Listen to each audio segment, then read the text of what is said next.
cabdiqaadir aadan cali waxa uu ka mid yahay dadka reer guraaga ee ku nool deegaanka miyiga magaalada Wadaamago. cabdiqaadir waxa uu warbixin kooban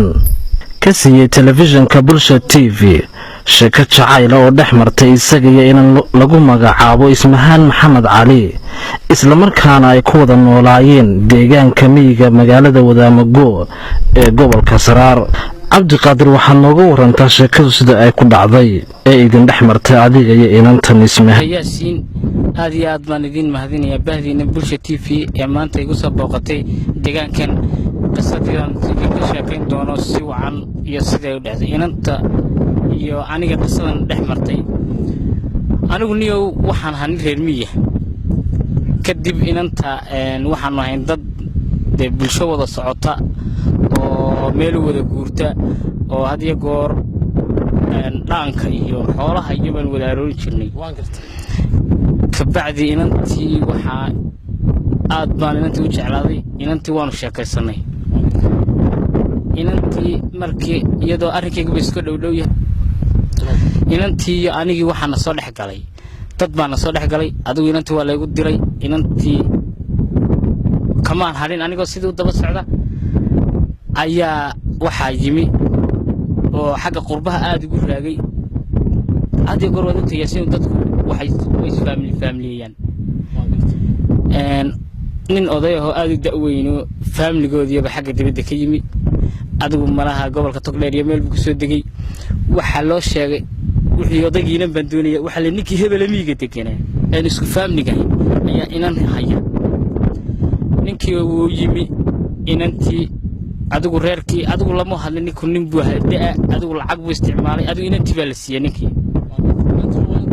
inantuna waa inantaan jecel ninka weyne da'da oo iska raqa oo lacag sitay ayay inantii la siiyay. kabacdi waxa dhacday in inantii maalmaha kamida anigu geelayga iskala joogo ay dabadana waxay ku tiwaayaa waa bixiyay nin bered carab ka yimid baliis toddobaadka soo socdana Dubai buu ka imanayaayo wax lagu aroosiyay anigu ma garanayo balaasiyo hotel. inantii markii ay sheekadii ii sheegtay habeenkii ayaa hadiyo goor marka galkiiga la soo xareeyo dab u shitaa anigu aad u fikiray dabka dul fadhiisto. marka waxaan niyadeyda waxaan ka helay inaan maaso aan halka ka alifay aniga iyo Ismahaan jacaylkan dhex maray iyo halka ay ku dambeysay. anigoo maasadeedii bilaabaya maasada waxa la markii hore magaceedu waxa la murugo. waxaan iri haddaan gabayga eelku kiciyo arami ka keenin ama aan olol jacayl iyo xanuun kugu igbaaraynin afkun baad ka sheegtay tixu arar ma yeeshan. isma oran ila iskaan shiday baan wax la arkayna, isma oran albaabkaad xidhay yaa aayar loo furiyo, isma oran atoor baa libaax ka ilka weynaana, isma oran qofaan ay ku jirin wuu ambanayaa, isma oran adoo ooman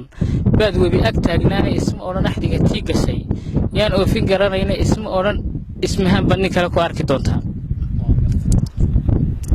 afarta araariga dhex iyo erayadayda ujeedada halkii aan la rabo la arki doonay baan inantan jeclaa aan wax badan ku ag wareegayay anfacada yartaan uga go'ay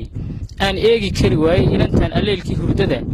alalayaan toosay odayba halkaygii galay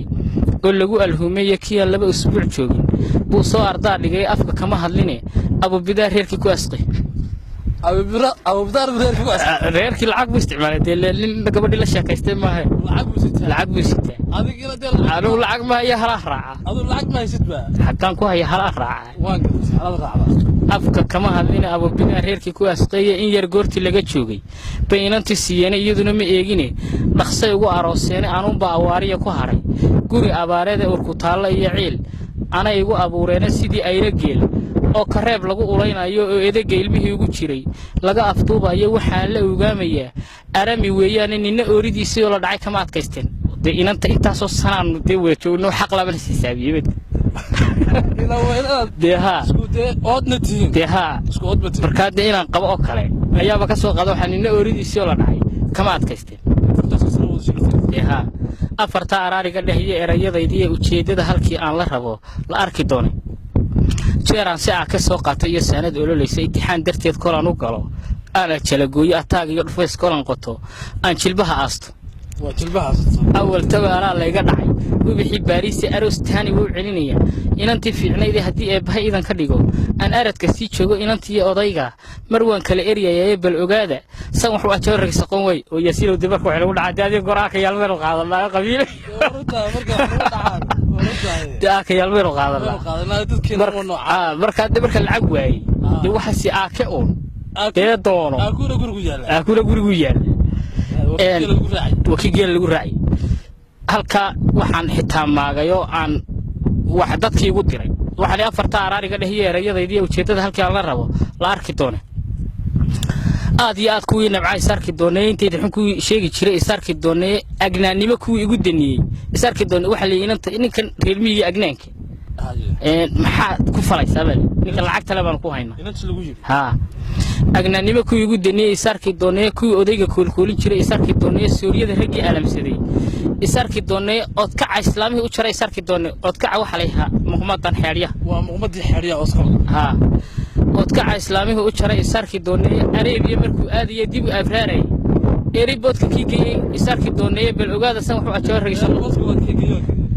alaabtii ku aroosanayay Dubai u doontay taxigi qaaday baan macluuha jabiyaasiino taxigi Arabiya markuu aadiyo dib u abraaray eribodka kiigay isagana isarki doonay yaasiino waa ku yar sheeka dhaafe istaanta hooyadeedu aad u go'areed waa ka baqi jiray qisadii aniga iyo jacaylkiina dhex maray aniga ismaan yaasiino weli dee aakana ma qaadano nin baa igu yiri war aakana qaadan in arrinka meel kale ku jiray ninna wuxuu igu yiri war wallahi hadii reer hebelne naagta la inaga qabo inoo ku dagaalana mooyaane ka harimayno tabadeetana burcaan soo galay anigu aakir bees waxaan arkay dee ninkan raqda ah ee lagu sido gaariga ee waxde la iska celiyo baan ahayn waxaan dee nagu kala maqana waa gabadh sheekana dhexmar hal kelmad baan isku qanciyo halka waxaan inta ninkii saa weeday yani wallahi nin ragaabad caabi karta la iska celiyaa adduunyada la xiriirka dhinta kugu cadaway waxa salay sheegay gabadhii iyo odaygii in oday kharash badan ka baxay laakiin gabadhii anigu xagan ka hayay hal habad la raaci jiray kharash ma hayne